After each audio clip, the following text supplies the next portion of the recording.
let's now look at how you manage content in Drupal, because you need to know how to create your articles before you can go ahead and modify your articles or even create your own content type. So it's important to understand how to manage content in Drupal. So here I have my Drupal demo site. I am logged in as admin.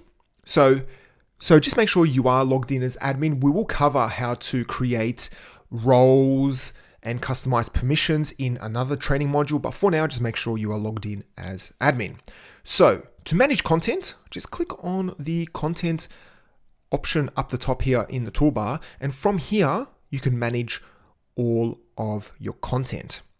Now, we don't have any content. That's why it says no content available. But to create your article or basic page, simply click on add content here. And then from here, you can select your content type. Now, because we only have article and basic page, these are the two that we have available. So for now, just click on article. So let's now create a test article. And what I'll do is I will enter in the title. So I'll call this test article. I'll also enter in some dummy text. And then down here, I will define a few tags. So I'll separate them by a comma. So Drupal, WordPress, and Joomla. And let me just put in an image. So let me have a look at my collection of Drupal logos.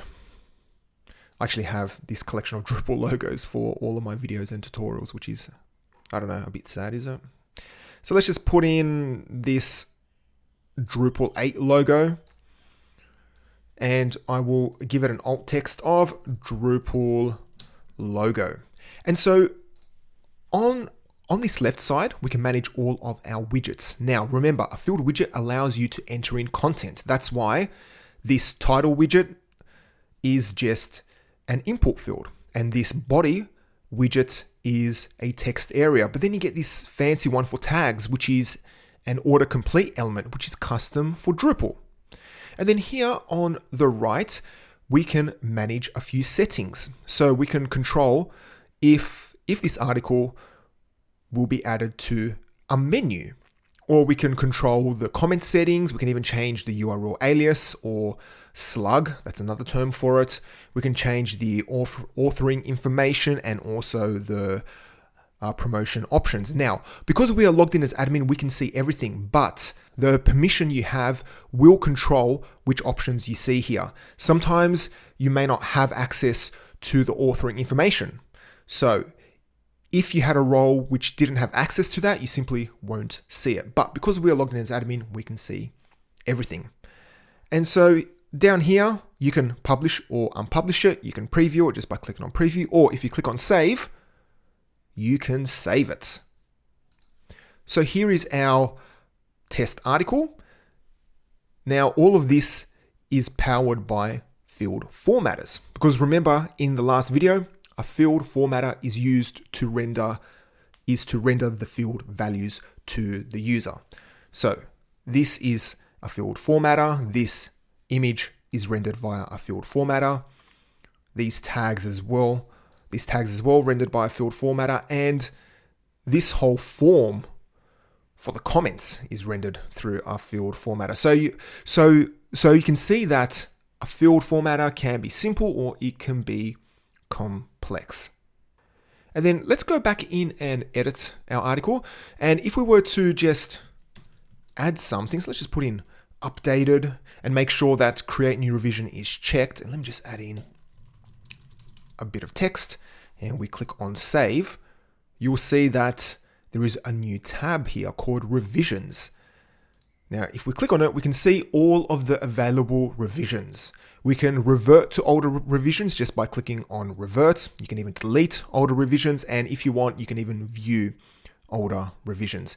Now, later in this training module, I will show you how to use the diff module, which allows you to visualize the differences between revisions. Because right now, it's actually very hard to figure out what's changed.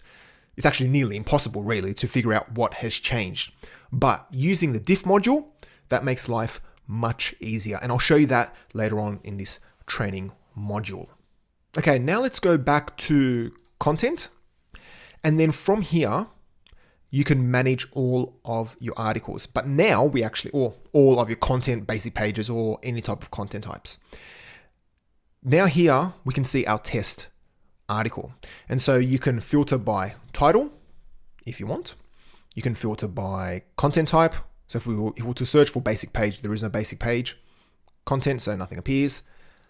You can filter by published state. You can filter by language as well.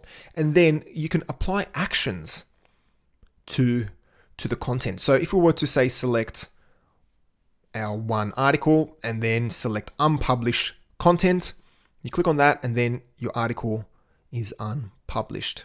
But then if you were to select that again and click on published content, your article will then be published. Now be aware that there are a few actions here that just don't make sense, like this save content doesn't really do anything. If you click on that and click on apply, it really doesn't do anything. It technically just saves it. But some of these aren't that useful, such as save content, but the ability to delete as well. If you go in there and delete it, it does give you a confirmation step, which is very important, just so that you don't accidentally delete it. So you can go in there and batch delete. But of course, if you were to delete, say, 50 odd blog posts or articles, it'll take a while.